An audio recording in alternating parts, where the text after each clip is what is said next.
Cowboys are struggling right now, but that doesn't mean that you can't enjoy your game day with PrizePicks. It's the easiest way to play daily fantasy sports. Just pick 2 or more players, choose if they'll go for more or less on their stat projections, and you can win up to 100 times your entry. The best part is you can make your picks and submit them in less than 60 seconds. What makes PrizePicks so cool are their promotions like Taco Tuesday, where they discount select player projections up to 25%. That's extra value every single week on your picks. Plus, with quick withdrawals, easy gameplay, and tons of players to choose from, it's no wonder that PrizePicks is the #1 daily fantasy sports app.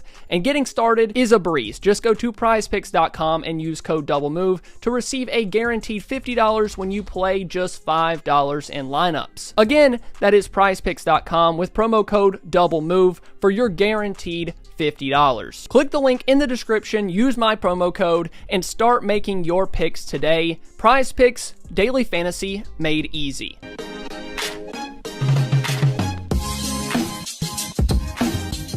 Dak Prescott has struggled at times this year. If you're a Dak Prescott hater, then you would agree with that. If you're a Dak Prescott fanboy, or whatever people like to say, you would still have to agree with the assessment that he hasn't played well. Now, some people think that Dak's awful because, well, they think he's awful. Others think that Dak is playing bad because the scheme and talent around him is, well, bad. When in reality, it's somewhere in the middle. The talent is lacking, the scheme is lacking, and while all of that is going on, Dak hasn't played well, which makes for a tough situation for this entire offense. So let's take a look at what's going wrong with Dak. The first play we're going to look at, it's 1st and 10. Dallas is on the San Francisco 45. This is going to be Dak Prescott's first interception. Now, let's talk scheme. San Francisco comes out with a 2 high safety look at first, but they're going to rotate into a 1 high safety look manned up on the outside. Number 6 is going to come down to man up on Ferguson. Here, you're going to have a Ferguson hitch, a Tolbert out, Cook on the underneath pass, Turpin on a streak, and then CD on a deep comeback on the right side. Now, based on the body language of Dak, where his eyes go, and how he sets up to throw this ball, I think that this is a shot call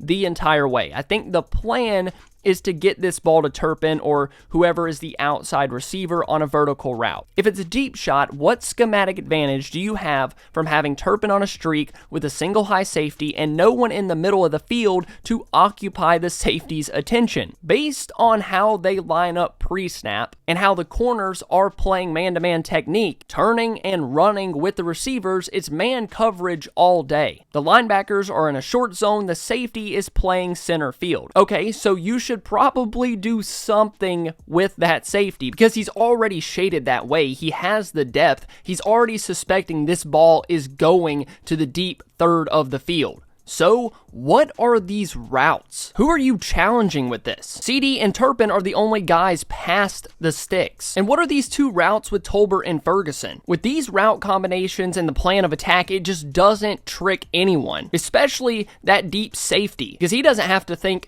about anything. So as soon as Dak makes this little hitch step before the throw, Mustafa has already flipped his hips and is running towards the ball. What I think would make sense is to have someone cross that safety's face on a deep in-breaking route, make him take a small step forward, and then throw this ball. Now, this isn't a good throw by Dak Prescott. I am not defending him. This pass is underthrown. But Nick Bosa also gets pressure, and the play design is bad. All 3 of those things can be true. It's poor execution from everyone involved in the play, and it certainly doesn't help that no one on the 49ers was confused or thinking. Maybe Dak could have used his eyes a little bit better right here, looked CD's way, made the safety drift more to Dak's right, but overall, there's just no creativity, no other play to be made. It's supposed to be a momentum swinging play, catch the defense off guard, but as you can see, no one is even open. Literally no one by the time that pressure gets home. Again, the lack of creativity in this offense is really astonishing. You guys know that Mike is going to have to call his favorite play at least 2 or 3 times a game. It's a sprint out concept that that seemingly never works, but Mike likes to call it in gotta have it situations. This time, it's on 3rd and 4. And because no one gets open, Dak is just forcing a play. He's not living to see another down, and it's just a poor decision. I guess he could try to get the ball to Jalen Brooks, but that's going to be a pretty tough throw with everyone kind of flowing left. In the end, it's just him trying to play hero ball. He knows it's 3rd down, but this just isn't the time to take a chance like that, and it's a pretty poor throw. He's trying to make lemonade out of toilet water or something. I don't know the saying, all right? Just not a good time to try and make a play, and this is really a perfect example of everything wrong with the Dallas offense. It's stale, repetitive, boring, no one's open, there's no new concepts, and Dak Prescott is forcing the ball into coverage and ending up with interceptions. It's really just the perfect storm of everything wrong with this unit. Now, we all know that the Cowboys haven't been good in the red zone this year. Sacks, penalties, you name it,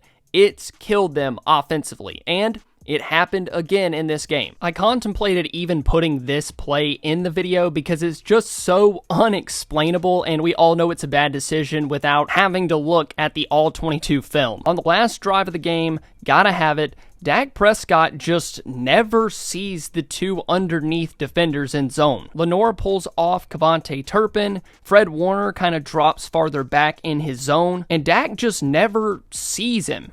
Or it's such a bad throw or an attempt at a layered throw that it looks like he never sees the defender. And if it's not for Fred Warner, Lenoir easily picks this ball off and ends the game right then and there. The best explanation that I have is that Fred Warner was kind of covering up Dak's line of sight with the corner that kind of dropped into the middle of the field, and it was an attempt at a layered throw over Fred Warner. But even without Lenoir there, it's just a bad throw because Fred Warner has no problem getting his hand on this ball. I figured I should throw it in there because it was a bad decision. Dak really never saw the corner dropping and carrying to the middle of the field, and the Cowboys eventually went 4 and out, but this did save him from adding to his interception total in this game. Now, we've seen poor play designs, we've seen poor throws from Dak. Now let's look at a play that has a good throw, has a pretty good design, but won't work if everyone doesn't execute how they should. I do want to say the Cowboys are going to score shortly after this play, but it's the little things like this that make it harder for you to succeed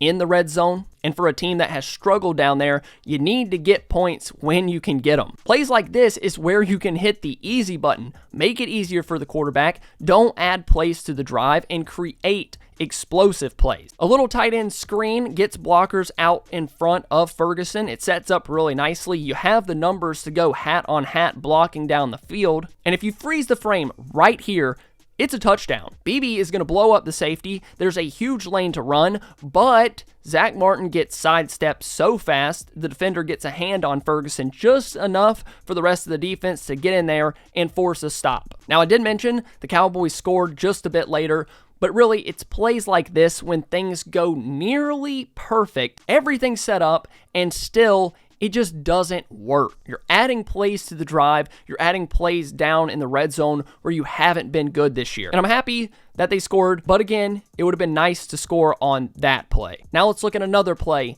in the red zone. I feel like plays like this kind of go unnoticed. It's where Dak makes a throw, he makes a good decision, but you don't have the personnel to make the play. Or maybe you do have the personnel, they're just not on the field. Now, I'm sorry to Brevin Spanford in advance. I'm sure he'll be a phenomenal NFL player. I hope he succeeds for the Cowboys, and he's a game changer very soon, whatever. But right now, why is this the play for your undrafted free agent tight end to make? Why? Why is this your personnel package for that play?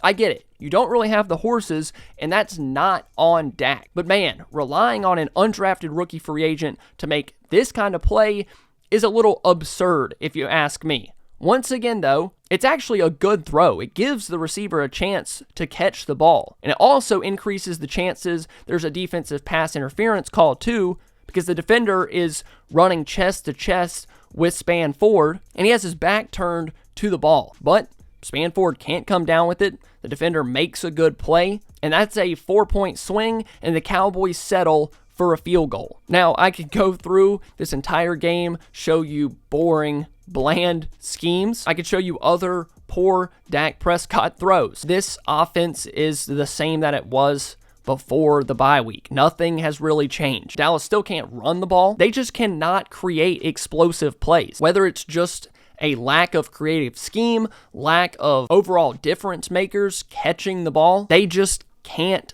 do it. Mike McCarthy needs to be better, Dak Prescott needs to be better, and the guys catching the ball need to be better as well. So that's all I got for you guys today. Thank you so much for watching. If you enjoyed, please be sure to leave a like and subscribe to the channel. I love you all, and I'll see you next time.